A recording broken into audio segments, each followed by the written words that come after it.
구독, 좋아요. 자, 다른 주제 좀 바꿔갈 텐데요. 자, 요즘은 이제 정치와 경제, 뭐 요즘은 아니죠. 정치와 경제, 정치와 민생 문제가 구분되지 않는 현실로 와 있습니다. 경제는 경제학적 차원에서 때로는 봐야 되지만 경제학적 차원을 넘어서서 안보와 정치 영역으로 확장돼 있죠. 자, 그 장면 한번 살펴보겠습니다. 자, 이재명 이 대통령이 비상경제 점검회 TF를 주제를 하면서 이런 얘기했어요. 라면 얘기 들으실 겁니다. 라면 한 개에 2,000원 한다는데 진짜인가? 이런 얘기했어요. 라면값 2,000원 이게 떴어요. 지난번 커피 뭐 원가 얘기, 120원. 커피 뭐 120원 얘기 했었는데 물가 얘기를 이야기하는 게 좀 관심사인가 아니면 관심을 끌어볼기 위한 건가요? 자, 목표가 이유가 있을 텐데요. 라면값 한 개에 2,000원인가? 이거 진짜냐? 이렇게 참석자들에게 물었어요. 참석자들은 주로는 이 경제 관련된 민생 문제를 담당한 참석자들이니까 한번 딱 던진 거죠. 압박을 한 거죠. 물가가 많이 올랐다는 것을 뭐 일종의 환기시키려고는 했을 텐데, 자, 라면값 2,000원 이 파동, 지난번 여러 파동이 있습니다만 우리 김 대표님 이 이야기 들었을 때 어떤 게 먼저 떠올랐습니까? 대파요. 대파 780원이요? 네, 지난 총선에 대파 때문에 사실 굉장히 곤욕을 치렀었죠. 네. 근데 이런 게 물가를 아는 것들 지도자들 굉장히 중요합니다. 뭐 예를 들어서 저야 뭐 지도자가 아니지만 그래도 한 달에 2번 정도는 장터를 가보려고 노력을 하는데요. 제가 직접 장을 보려고 노력하는데 라면 같은 경우 한 봉지에 2,000원이 넘는 경우는 많지는 않죠. 아주 특수한 라면들 몇 가지가 그렇고요. 뭐 신라면 대표적으로 뭐 많은 국민들이 사랑하는 신라면 같은 경우 1,000원이고요. 뭐 신라면 프리미엄 같은 거 1,500원이고 뭐 오뚜기 라면 같은 경우들이나 기타 우리 국민들이 많이 먹는 라면들 대다수가 2,000원 이하이긴 합니다. 예. 그럼에도 불구하고 그렇다라고 해서 싼 것은 아니다. 근데 이러한 물가들이 지금 윤석열 정권 때문에 올랐다는 말을 하고 싶은 것 같아요. 네, 그러니까 윤석열 정권 때문에 이런 생필품 물가들이 올랐다. 그리고 지금 이제 이재명이 우리 이재명 정부가 이 물가를 안정화시키겠다라는 이야기를 하고 싶은 것 같아요. 네, 이런 것들로 인해서 또 국민지원금 같은 이야기들을 할 것이고요. 분명히 생활지원금 같은 이야기를 할 것인데 결국에는 물가가 올랐다는 것은 인플레이션을 뜻하는 거 아닙니까? 근데 지금 인플레이션이 여러 가지 세계 경기라든지 유가의 상승이라든지 금리 상승이라든지 등등등등과 맞물리면서요. 이게 굉장히 좀 지속되고 있기 때문에 이게 어떻게 보면 또 스태그플레이션처럼 지금 지속되고 있는 상황이라고 볼 수도 있는 거거든요. 예. 근데 이게요. 항상 이게 지금 인플레이션 같은 물가 상승은 여러 가지 측면에서 같이 봐야 됩니다. 예를 들어서 지금 인플레이션이란 건 결국에는 돈의 가치가 낮아졌다는 거거든요. 그럼 이게 그냥 교과서적인 내용이에요. 뭐 대단한 내용이 아니라 돈의 가치가 낮아졌으면 이걸 올리려고 하면 금리를 상승시켜야 되죠. 이게 사실은 인플레이션의 기본적인 정책이죠. 중앙은행이 그렇죠. 할 수 있는 정책입니다. 네. 근데 거꾸로 돈을 풀어서 소비를 촉진시키겠다라고 하는 것은 안 그래도 돈의 가치가 낮은데 돈을 더 공급하겠다라는 거예요. 네. 그럼 사실은 물가가 더 올라가게 되죠. 그러겠죠. 그래서 사실은요, 인플레이션 상황에서는 개인들에게 저금을 많이 하라는 겁니다. 저금 많이 하라는 건 뭐죠? 시중에 풀려 있는 돈을 묶겠다라는 거예요. 예, 묶어둬야 된다라는 겁니다. 그럼 지금 사실상 지금 이러한 정책들을 이야기하면서 아마도 기업에 대한 제재를 이야기할 것 같아요. 지금 이재명이나 민주당의 방식, 좌파 세력들의 방식은 물가가 오른 것을 기업 탓으로 돌리고 또 기업의 이윤 폭리로 돌리면서 기업 탓을 할 것 같은데 실제로 이런 인플레이션 상황에서 기업들이 가격을 올리는 건 좋은 정책은 아닙니다. 생산성을 높여야 되는 겁니다. 생산성을 높여야 되는 것인데요. 이러한 부분에서 기업을 후드러 패려고 하면 안 됩니다. 그럼 이건 거꾸로 기업들이 죽어요. 그래서 이걸 방향을 바꿔서요. 대한민국이라는 작은 내수 시장 밖으로 지금 라면들까지도 라면을 굳이 이야기했으니까 라면을 예로 들겠습니다. 예. 라면이 지금 해외로도 굉장히 많은 인기를 몰고 있거든요. 그럼 이거 생산성 향상이라는 것은 결국에는 원재료 값이 높아졌다 그러면 생산량을 높임으로 인해서 원재료 가격의 절감 효과를 갖고 올 수 있게끔 만드는 효과들도 갖고 와야 됩니다. 그러면 국가 정부에서 해야 될 일은 기업을 옥죄는 것이 아니라요. 기업이 생산성 향상을 이끌 수 있도록 지원하는 겁니다. 네, 이렇게 돼야지 이게 자유시장에 대한 경쟁력 향상도 이끌어낼 수가 있고 장기적으로 봤었을 때 이런 지금 인플레이션들의 저지 효과도 갖고 올 수 있을 것이다. 근데 제가 우려하는 것은 만약에 이재명 정부가 이번에도 마찬가지로 이게 이념적으로 경제에 접근을 해서 이거 기업을 부르주아로 보고 기업의 이윤을 낮추라고 압박을 하고 이걸 통해서 물가를 잡겠다라고 하고 또 사실은 인플레이션 잡는 것과 반대 방향으로 돈을 풀면서 소비를 촉진하겠다라고 한다 그러면 이것은 장기적으로 국가에 엄청난 경제 부담을 가져오게 될 것이고 대한민국 경제를 무너뜨리는 주요한 이유가 될 것이다라고 봅니다. 그래서 이게 국가에서 인플레이션 해결하기 위해서 돈을 풀 때는 경기 활성화 정책을 써야 되는 것이지 소비 촉진을 써서 되는 것이 아니다라는 말씀을 좀 드리고 싶어요. 그리고 지금 제가 아까부터 계속 이야기하지만은 이재명 정부가 탄생하는 걸 우리는 막아내지 못했습니다. 그리고 이재명 민주당이 행정부를 장악하기 전에도 우리는 민주당을 막지 못했어요. 근데 이게 지금 의미 없는 소리들만 외칠 것이 아니라 우리 쪽이 더 경제에 뛰어나다면 경제 재현을 이재명 정부에도 해야 됩니다. 이재명 정부에도 이러한 더 나은 방향이 있으니 이러한 부분을 검토하라고 제언이라도 해야 됩니다. 그래서 이걸 무조건 맞서 싸우고 국민들에게 속 시원하게 해주는 게 다가 아니라 속 시원하고 실천이 하나도 안 된다라고 하면 예를 들어서 이거 대한민국 만국으로 가는 거 아니겠습니까? 그러니까 지금 국민의힘에서 더 빠르게 경제 정책들을 써야 된다. 경제 정책을 쓰고 지금 대한민국 살릴 방안들을 짜서 이재명 정부에 제언하고 건의를 할 수 있게끔 해야 된다. 이걸 중립 지점을 찾아갈 수 있게끔 만들어야지. 저들이 이러한 경제 정책을 다 좌지우지하게 한다 그러면 대한민국 경제가 불보듯 뻔하게 망가지기 시작할 것이다. 굉장히 늪으로 들어갈 것이라는 말씀드립니다. 예. 지금 이미 지금 수많은 우리 국가 부채가 있는데 이것을 계속해서 증가시켜서는 대한민국의 이게 지금 이 경제 잠재력을 다 무너뜨리게 되는 결과를 가져올 것이니 국민의힘에서 여당 망하기만 바라지 말고 지금 제가 볼 땐 그렇습니다. 여당 망하기만 바랄 것이 아니라 지금 대한민국을 구한다는 생각으로 더 나은 정책들로 제안을 하고 제언을 하고 방향성을 잡게끔 만들어라라는 말씀 좀 드리고 싶습니다. 예. 일단 이 문제의 본질적 문제를 한번 짚고 넘어가 보죠.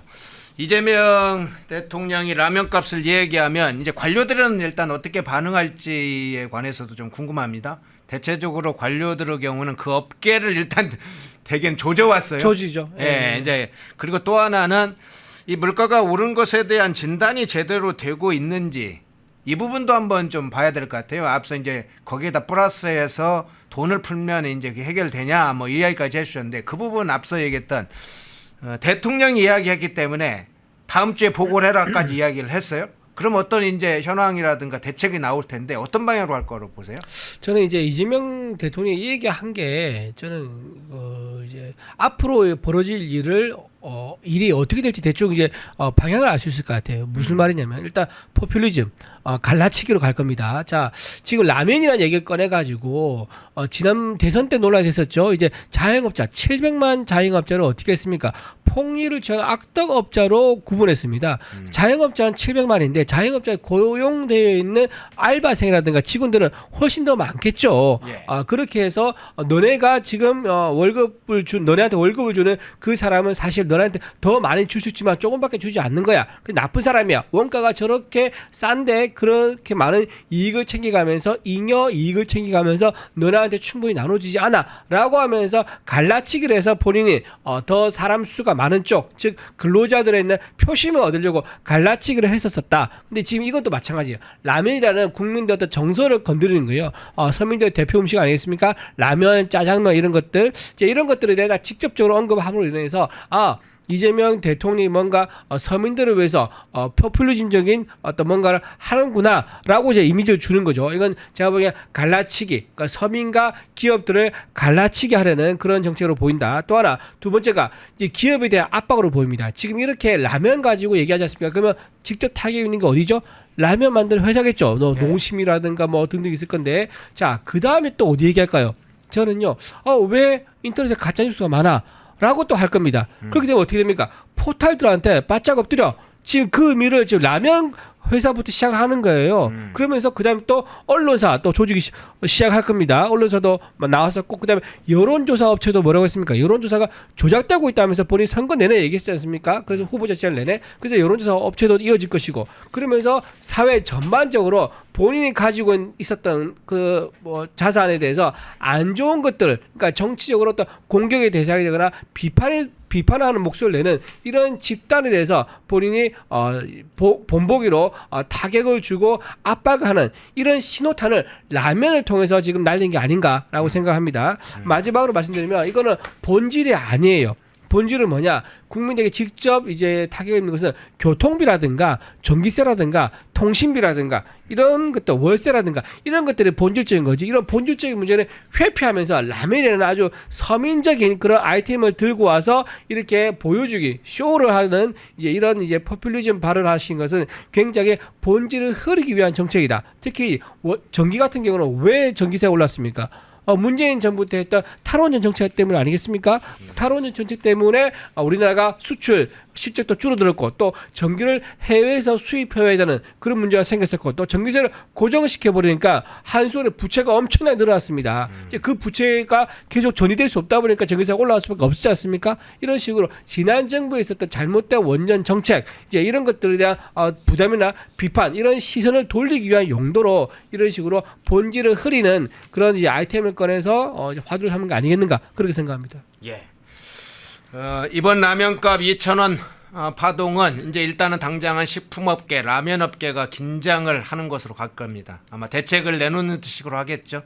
특정 업체의 경우에는 라면값을 좀 내리겠다, 할인하겠다, 뭐 이런 식으로 소동을 벌이겠죠.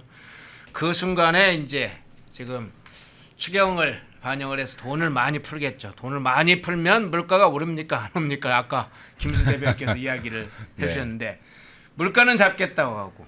추경은 곧 풀립니다. 최대 한 30조 정도 풀린다고 그래요? 그러니까 이게 참 잘못된 거예요. 그러니까 아까 결국에는 물가라는 건 돈의 가치거든요. 그러니까 예를 들어서 라면을 뭐 팔을 예를 들어서 7,000원에 살 수 있었는데 이제 10,000원 주고 사야 된다라고 한다 그러면 이거는 지금 돈의 가치가 줄어든 거죠. 팥값이 올랐다고 보는 것이 아니라 돈의 가치가 떨어진 거예요. 근데 지금 예를 들어서 이렇게 물가가 계속 오른다라고 하는 것은 결국에는 돈의 가치가 떨어진 것인데 그럼 이건 수요와 공급의 원칙에 따라서 돈에 흐르고 있는 돈의 양을 줄여버리면 돈의 가치가 올라가는 겁니다. 그리고 어거지로라도 중앙은행에서 금리를 올려버리면 돈의 가치를 인위적으로 올리게 되는 것이죠. 근데 지금 이런 정책을 써야 되는데 정반대 정책이죠. 돈을 풀라. 돈의 가치가 떨어졌으니까 돈을 풀라라고 하는 것은 지금 이게 이재명이 말하는 어떻게 보면은 소비 활성화 경제라고 해야 되나요? 이거 사실 말이 안 되는 거예요. 이 소비가 생산이 뒷받침되는 소비여야 돼요. 그래서 실제로도 인플레이션 상황에서 경기 활성화 정책을 쓰기도 하는데 이것은 지금 국가 기관 산업들에 대한 이런 공사라든지 뭔가 경제 활성화를 일으킬 수 있는 건들이어야 돼요. 근데 지금 이게 단순하게 소비를 촉진해서 지금 물가를 잡겠다라고 하는 것은 말이 안 되는 소리다. 어불성설이다라는 말씀을 좀 드리고 싶고 또 아까도 말씀드렸지만 라면 회사 하나만 타격받는 게 아니에요. 이 원자재 밀가루 회사라든지요. 그리고 이거 스프 가공회사라든지 수많은 기업들이 또 타격을 받을 겁니다. 그래서 이게 커피 값이 뭐 140원이라고 했나요? 170원이라고 했나요? 그러니까 지금 이게 120원. 네, 120원. 120원이라고 했죠. 여기 네. 민주당 같은 경우, 이재명 같은 경우에 제가 경제를 계속 이념적으로 접근해서는 안 된다라고 얘기하는 것이 경제를 이념적으로 접근하고 지금 이런 경영자들을 부르주아 계급으로 나머지를 지금 프롤레타리아 계급으로 분류하는 이런 이분법적 사고로 지금 경제에 접근한다라고 하면 이거는 필히 시장 경제를 망가뜨리는 주요한 원인이 될 것이다라는 말씀을 좀 반복해서 드리고 싶고요. 그럼에도 불구하고 저는 이재명의 초반 지지율이 굉장히 올라갈 거라고 봅니다. 왜냐하면 아까 이준호 대변인께서 말씀하셨지만은 국민들이 딱 좋아할 만한 라면이라는 지금 용어를 또 끄집어냈어요. 라면이라는 지금 생필품 용어를 끄집어냈고 또 돈을 풀므로 인해서 일시적으로 지금 조삼모사처럼요. 당장에 뭔가 많이 받은 것 같은 느낌을 줄 거예요. 네, 그렇게 되면 이건 지지율이 또 분명히 상승하는 형태를 보일 것인데 다시 한번 반복하겠습니다마는 그럼에도 불구하고 여기에서 국민의힘 보수정당이 어떻게 지금 국가가 기울어가는 것을 지연시킬 수 있느냐 막을 수 있느냐에 대해서 반드시 연구해야 된다. 이것에 집중하지 않는다라고 하면 내부 권력 싸움할 때가 절대 아니니 이것에 정말로 집중해서 대한민국을 살리고 국민들을 살릴 수 있는 장기적으로 보편적인 국민의 이익에 부합할 수 있는 정책들을 계속해서 재현하면서 싸워라. 이 투트랙으로 가야 된다. 된다는 말씀을 좀 드리고 싶습니다. 예. 그 이번에 이제 자. 김용범 정책실장이 지금 이제 예. 임명됐다 했지 않습니까? 김용범 그렇죠. 정책실장이 그 문재인 정부 때 기재부 1차관을 했던 분이거든요. 이분이 전형적으로 재정 확대주의자예요. 재정 확대하고 시장에 국가 개입한 거에 찬성하는 입장입니다. 그리고 기본 소득에 대해서도 찬성을 했던 사람이고요. 그리고 또 하나 문재인 정부 때 탈원전에 대해서도 옹호를 했던 사람입니다. 근데 이 사람이 정책실장에는 대통령실에 있는 3실장 중에서 가장 이제 정책적으로 직접적인 영향을 줄 수 있는 가장 높은 자리가 정책실장인데 이분이 지금 전체적으로 라면이라는 아이템을 꺼내면서 정부의 어떤 시장 개입을 암시하는 이제 앞으로 일어날 일이 어떤 일인가를 보여주는 그런 설계를 김용범 정책실장이 지금 하고 있다. 그래서 굉장히 이번 올 연말에 이제 포퓰리즘 예산, 퍼주기 현금 나눠주기 이 이슈 때문에 굉장히 국민의 힘과 정부가 아주 치열한 싸움을 할 수밖에 없을 것이다. 저는 그렇게 보입니다. 예. 특정 기업이나 갈라치기 용도로 이 물가를 이야기를 하면 안 되죠. 물가가 오르게 된 건 사실은 문재인 정부 때 코로나 방역을 이유로 해서 돈을 많이 풀었죠. 그 후과가 보통은 2년, 3년, 4년 지나면 그 후과가 나오게 마련입니다. 윤석열 정부가 물가가 오른 게 아니라 문재인 정부의 코로나, 탈원전 뭐 이런 게 물가를 많이 오르게 하는 1차적 원인이었죠. 그리고 국제 유가가 많이 상승을 했어요. 그리고 환율도 많이 상승을 했습니다. 그뿐만 아니죠. 여러 가지 여파로 인해서 원자재 상승을 하고 가격도 상승을 했고 농수산물 공급도 뭐 우크라이나 전쟁을 비롯해서 여러 국제적 변수 때문에 상승을 했죠. 그래서 김범석 기획재정부 1차관이 이재명 대통령이 라면값 그거 한 개 2,000원 하니까 답을 이렇게 했어요. 요즘 계란값이 많이 올랐다고 합니다. 그 부분을 현실적으로 이야기를 했어요. 뭐라고 얘기했냐? 걱정되는 부분이 계란과 닭고기, 특히 닭고기는 브라질 쪽에서 순살 치킨을 많이 수입을 하는데 여기에서 고병원성 AI가 발생해 우리가 잘못 대응하면 급등 우려가 있다. 계란과 닭고기 하면 닭고기 문제를 초점을 맞췄습니다만은 그러니까 국제적 변수가 굉장히 많다는 거예요.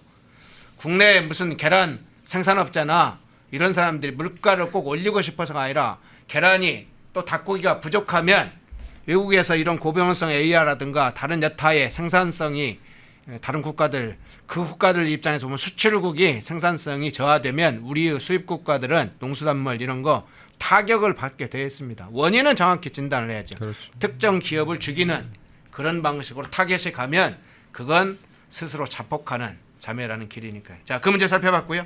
자, 마지막으로 짧게 국민의힘 문제는 일단 짚고 넘어가야 하는데 오늘 앞서 이제 김민수 대변인도 국민의힘 이야기를 여러 번 해주셨는데 우선 어제 의원총회가 있었는데 김용태 비대위원장 뭐 거치 문제부터 시작해서 김용태 위원장이 제시했던 안 차기 당대표 선출을 위한 전당대회 시점 뭐 이런 걸 놓고 격론을 벌였어요. 5시간 동안. 그런데 그 격론 나왔는지는 모르겠습니다.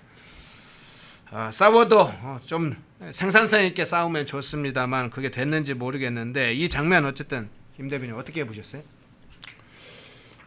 저는 일단은 김용태 비대위원장 같은 경우는 개인적으로는 좀 책임을 지고 빨리 물러났어야지 맞다라고 생각합니다. 그러니까 예. 지금 이 선거를 패배했는데 선출직이 아니에요. 지금 비대위원장 자리가. 근데 선출직처럼 지금 모든 당원들의 뜻을 본인이 받고 있는 것처럼 독단적인 발언이나 행동을 해서는 안 된다라는 말씀을 좀 드리고 싶고요. 그럼에도 불구하고 지금 방금 앵커께서 말씀하셨던 것처럼 생산적인 토론을 하는 것이 중요하니 비대위원장이 아니더라도 지금 107명의 의원들이 모여서 지금 앞으로의 전국을 어떻게 대처할 것인지에 대해서 논의하는 것이 맞다. 현실은 빠르게 수용해야 된다. 예를 들어서요. 안 되는 거 이야기해봤자 소용이 없어요. 근데 지금 이제 뭐 이재명 대통령이 된 상황에서 여기에서 우리가 맞서 싸우자. 당연히 맞서 싸워야죠. 맞서 싸우는 것은 민주당의 발목을 잡기 위해서 맞서 싸우는 게 아니라 국민들께 알리기 위해서 맞서 싸우자가 한 트랙이 있어야 되고요. 두 번째는 지금 아까도 제가 말했는데 굳이 이름을 붙인다면 재원 정치 정도로 하고 싶어요. 그러니까 민주당이 적이라고 할지라도 무조건 적으로 보는 것이 아니라 이제는 진짜로 우리가 더 방향성을 맞는 재원을 함으로 인해서 이들의 방향을 조금씩이라도 틀 수 있는 역할을 해야 되고 또 한편으로는 지금 국내 정치 상황에서만 것만으로는 지금 우리들이 이걸 헤쳐나가기 힘들다라고 하면 우리가 여당이 아니라고 하더라도 지금 수많은 의원들이 있지 않습니까? 수많은 경험을 가진 의원들이 있거든요. 의원들이 이건 적극적으로 나서지 않으면 대한민국 망국으로 갈 거라고 봅니다. 의원들이 적극 나서야 됩니다. 외교력이 있는 분들 같은 경우는 여기 자유민주주의 국가들과 야당임에도 불구하고 계속해서 외교의 노력을 다하고 그리고 서로 지금 협조할 수 있는 부분들을 끌어냄으로써 지금 이제 외교 정치도 지금 야당임에도 불구하고 해야 된다. 이거 적극적으로 해야 된다. 나라의 상황들도 지금 적극적으로 알리려는 노력이 필요하다라는 말씀을 좀 드리고 싶습니다.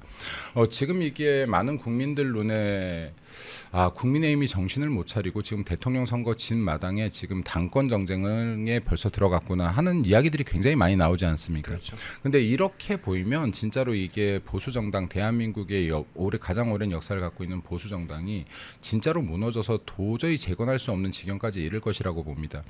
그래서 지금 여기에서만큼은 지금 좀 국민의힘 의원들께서 나라를 구할 수 있는 것, 국민을 구할 수 있는 게 나 한 명뿐이 없다라는 자세로 다들 좀 이렇게 진지하게 토론에 임해 주신다라고 하면 그럼에도 불구하고 작은 희망이라도 만들 수 있지 않을까 생각되어집니다. 예. 그래서 좀 희망적인 이런 의견들을 좀 많이 내라라는 말씀 좀 드리고 싶습니다. 예. 네. 자, 우리 이준호 대변인께는 현직 대변인이니까 너무 민감한 문제 공식적으로 답변하고 그러니까 이 문제 한번 여쭤볼게요. 16일에 원내대표 지금 선출하잖아요. 네. 지금 여러 명이 거명이 되고 있습니다. 제가 언론에서 본 것만 해도 한 8명, 9명 이런 정도 이름이 거명되고 있더라고요. 본인이 실제 의사가 있는지는 다 확인이 된 건 아니지만 거명되는 인물들 이야기를 하면 김기현, 나경원, 김도흡, 김상훈, 박대출, 성일종, 김성원 이렇게 현직 의원들이니까 이분들이 이제 거론이 되고 있어요. 이 부분 한번 이제 해볼게요. 원내대표 선거가 단순한 원내대표가 아닐 것 같은데 이번 원내대표 선거 어떤 의미를 좀 부여할 수 있을까요? 이제 거대 의석을 가진 제왕적 의회 권력을 가진 민주당과 싸워야 되고 또 이제 이재명 이제 대통령이 후보자 시절 그렇게 얘기했던 야당 대표 시절 그렇게 얘기했던 제왕적 대통령 제도 비판했지 않습니까? 근데 제왕적 대통령 제도가 전혀 이제 수정되거나 개선되지 않고 그 권한을 그대로 행사할 수 있는 자리에 올라갔단 말이에요. 그래서 네. 제왕적 대통령 권한도 가지고 있고, 그러니까 둘 다 엄청난 이제 권한에 대해서 우리가 맞서 싸워야 되는 이제 그런 상황이 됐습니다. 그렇다 그러면은 새로 이제 신선한 분, 그러니까 평상시에야 실험적인 것도 할 수가 있죠. 사람을 키운다거나 또는 신선한 분이라든가 새로운 어떤 방식을 도전한다거나 이런 걸 할 수 있는데. 지금은 완전 전시 상황이 돼버렸습니다. 앞으로 어떤 세상이 펼쳐질지 모르는 거고 또 내년에 1년밖에 남지 않은 지방선거가 있습니다. 그렇기 때문에 투쟁력이 있는 사람, 선명 야당으로서 지금 의회와 대통령의 독주를 막을 수 있는 그런 사람이 원내를 이끌어야 된다고 생각하고요. 그러려면 제가 보기에는 좀 검증받은 사람, 싸워본 경험이 있는 사람, 아주 단단한 사람이 돼야 된다. 그런 면에서 보면 저는 이제 나경원 의원 같은 경우 지난 이제 조국 사태 때 원내대표하면서 아주 강한 투쟁성을 보여줬지 않습니까? 나경원 의원 그리고 김기현 의원도 당 대표도 하셨었고 원내대표도 하셨었지요. 그래서 저는 여러분 아까 8명 얘기하셨는데 8명 중에서 좁혀진다 그러면 이렇게 검증받은 투쟁력이 있는 사람, 선명한 사람이 원내대표를 이끌어야 한다라고 이제 좁혀지는 거고 그렇다 그러면 저는 한 2분 정도로 좁혀져서 이 2분 중에 한 분 정도가 원내대표를 이끈다 그러면은 괜찮지 않을까라고 생각하고요. 또 이제 상대는 지금 우상호 의원이 지금 정무수석 같지 않습니까? 우상호 수석과도 이제 이재명 정부와 소통을 할 수 있는 그런 경험이 있으시고 또 지금 민주당에서 어떤 분이 원내대표가 될지 모르는데 만만치 않은 분, 그러니까 이재명 대표에게 충성도를 확실히 보여주기 위해서 아주 속된 말로 지독한 분이 될 원내를 이끌 가능성이 높습니다. 그런 지독한 분을 상대할 수 있는 더 확실하고 더 야성이 있고 더 선명한 그런 분이 원내를 이끌어야 된다. 그래서 저는 2명 정도 좁혀지지 않을까 그렇게 생각합니다. 예. 지금 이제 수석 대변인을 하셨잖아요. 그러니까 네네. 누구보다 잘 아시잖아요. 어차피 지금 나경원 의원 이야기가 나왔으니까 지금 원내대표 도전할까요? 그것부터. 저는 개인적으로 원내대표를 도전할까 말까의 가능성의 영역보다는 해야 된다라고 봅니다. 해야 된다. 네, 해야 된다라고 봅니다. 그러니까 지금 이게 당 대표도 중요하겠지만 지금 원내 싸움이 굉장히 치열할 것이다. 지금 107명을 이끌고 지금 국회 안에서 싸워내지 못하면 당 대표라는 자리도 결국에는 큰 힘을 받지 못할 것인데 원내에서 누가 제대로 싸워줄지는 굉장히 중요한 부분이다. 예를 들어서 제가 나경원 전 대표에게 당대표 말고 원내대표 나가십시오라고 추천한다면 이거 사실 결례일 수 있거든요. 그럼에도 불구하고 방금 이준우 우리 대변인이 말했던 것처럼 지금 원내가 굉장히 강함이 필요하고 지금 경험 있는 사람이 필요하기 때문에 저는 적극적으로 당대표가 아닌 원내대표를 나가라고 저는 개인적으로 추천하고 싶습니다. 그리고 싸워본 사람, 경험 있는 사람들이 지금 원내를 지휘를 해야지만 민주당과 맞설 수 있을 것이다라고 봐요. 사실 지금 여기 원내대표로 거론되는 분들 중에서 제가 개인적으로 좋아하는 분들이 많거든요. 뭐 나경원 그 의원도 그렇고 김기현 의원도 그렇고 지금 친한계로 분류되어 있긴 하지만 김성원 의원 같은 경우는 저 개인적으로 굉장히 좋아합니다. 그리고 개인적으로 배울 점이 굉장히 많은 분인데 왜 지금 여기 친한계로 들어가 계신지 정확히 모르겠지만 제가 볼 때는 여기 김성원 의원 같은 경우는 친한계에서 조경태 의원이나 김성원 의원 둘 중에서 지금 김성원 의원으로 좀 좁혀지는 것 같아요. 김성원 의원 같은 경우는 지금 여기 젊은 나이에 삼선 의원이고 여러 가지 능력도 갖추고 있는 사람인데 제가 볼 때는 원내대표보다는 한동훈을 넘어서 당대표에 출마해보는 것도 나쁘지 않지 않겠는가라는 생각을 해요. 왜냐하면 당대표 당선이 되지 않더라도요. 국민들께 인지도를 알릴 수 있는 기회이다라고 개인적으로 생각하고요. 지금 현실에서는 원내대표 자리에서 가장 적합한 것은 개인적으로 이거는 친분의 문제가 아니라 나경원 의원이라고 생각합니다. 2019년 20년도에도 원내대표 자리를 지키면서 당시 문재인 정권과 가장 강하게 맞서 싸웠었고요. 뭐 패스트트랙 저지부터 다 그랬었죠. 그리고 또 가장 중요한 것은 외교력이 있습니다. 미국과의 외교력 등도 있기 때문에 지금 대한민국의 상황들을 지금 국외 정세에 알릴 수 있고 그리고 지금 자유민주국가들과의 이런 단합들도 왜 야당임에도 불구하고 충분히 이끌어낼 수 있는 자질이 있지 않을까 생각되어져서 나경원 후보가 좀 원내를 힘든 시기지만은 좀 맡을 수 있는 기회가 있었으면 좋겠다라는 생각 듭니다. 네. 예. 아직 공식적으로 입장 발표를 하지는 않았기 때문에 이제 여러 언론에서 거명이 되는 분들입니다. 적절한 의견을 드리고 싶다까지 살펴봤네요. 자, 1부에 김문수 전 국민의힘 대변인, 이준호 국민의힘 대변인 두 분 모시고 주요 현안 다뤄봤습니다. 고맙습니다. 네, 네, 고맙습니다. 감사합니다. 펜앤마이크와 광동이 함께 준비한 광동 루테인 밀크 시슬 혈행 개선, 노화로 인한 눈 건강, 간 건강. 펜앤마이크 TV 단독 할인 2개월분 한 박스에 3만원, 6개월분 세 박스에 84,000원. 펜앤마이크 구독자 전용 댓글 상단 할인 링크에서 구매 가능합니다. 전화 문의는 1661-6915, 전화 문의는 1661-6915. 펜앤마이크와 광동이 함께 준비한 광동 면역보감 데일리 스틱 2024년 건강기능식품 대상 높은 흡수율, 휴대와 섭취가 간편한 스틱형 펜앤마이크 TV 단독 할인 1개월분 한 박스에 33,000원, 3개월분 세 박스에 9만원. 펜앤마이크 구독자 전용 댓글 상단 할인 링크에서 구매 가능합니다. 전화 문의는 2661-6915, 전화 문의는 2661-6915. 펜앤마이크와 광동이 함께 준비한 광동 혈당혈압 콜레스테롤 케어 솔루션 식후 혈당 상승 억제, 체지방 감소, 혈중 콜레스테롤 개선, 높은 혈압 감소. 펜앤마이크 TV 단독 할인 1개월분 한 박스에 25,000원, 3개월분 세 박스에 66,000원. 펜앤마이크 구독자 전용 댓글 상단 할인 링크에서 구매 가능합니다. 전화 문의는 1661-6915, 전화 문의는 1661-6915. 펜앤마이크에서 추천하는 영상도 보고 가세요. 다른 영상도 즐기시려면 구독 버튼을 꼭 눌러주세요.